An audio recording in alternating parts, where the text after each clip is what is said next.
Hello, it is Miss Heather, piano and voice teacher here at Conservatory of the Ozarks with Amber, hello. So we're going to talk about vowel shapes today.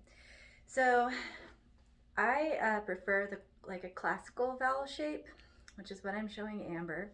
So the idea is to have a consistent shape to all of the vowels so that the inside shape of the vowel doesn't really change much from one vowel to the next. An oval shape on the inside of your mouth is the goal. So we want to always, for every vowel, keep the teeth separated all the way around. No teeth should be touching, which is actually just a good rule of thumb for life in general, except for when you're chewing food. But yeah, so no teeth touching. And for every vowel, the tip of the tongue pressed against the roots of the lower teeth, like this.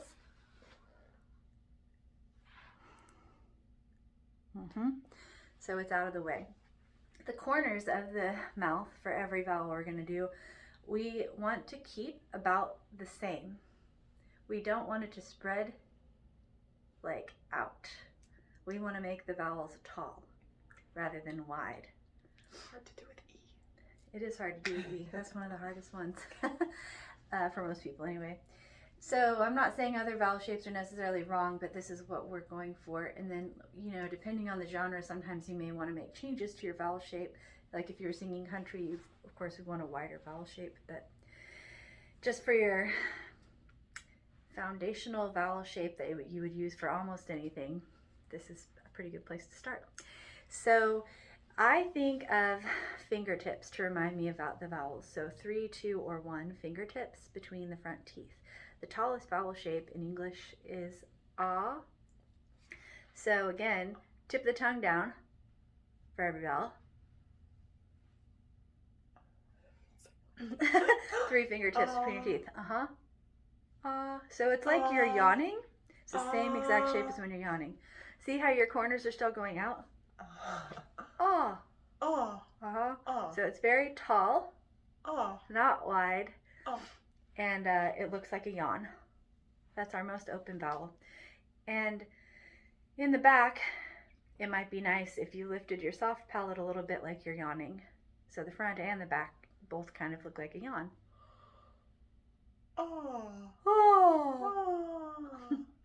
Then, not as tall, we have 2 vowels that are 2 finger vowels. And those are A and O. So, A, O. A, O. And we can still try to lift the soft palate in the back a bit. A, O.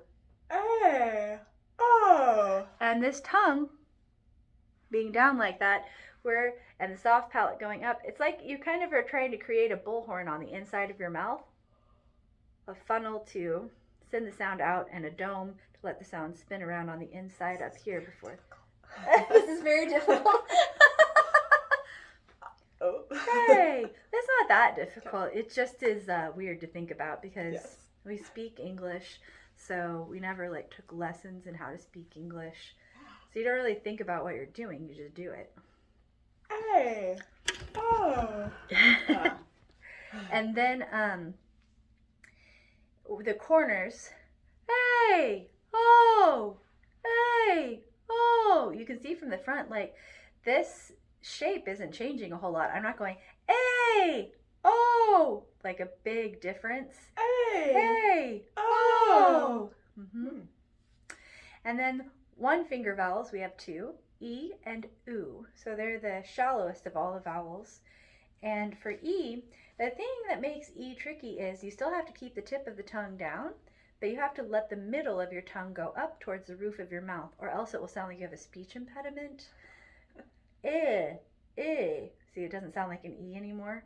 E. So you have to let the middle go up, but you still want to keep it tall. E. Ooh. E, ooh. And then from the front, just like you're showing, E. Ooh. We want it to be as tall as possible. E, ooh. I usually can get more than 1 fingertip for an E or an U, but you at least want to be able to get 1. Okay. It's just like an easy way. It's not like it needs to be exactly this many fingertips, but it's like an easy little tip to remember E, ooh. And you can see again, I'm not going E, ooh, like making the shapes really different so that there's a consistent shape to each vowel. Does that make sense? That makes sense. Thank you. Yeah. Thumbs up for vowels in English.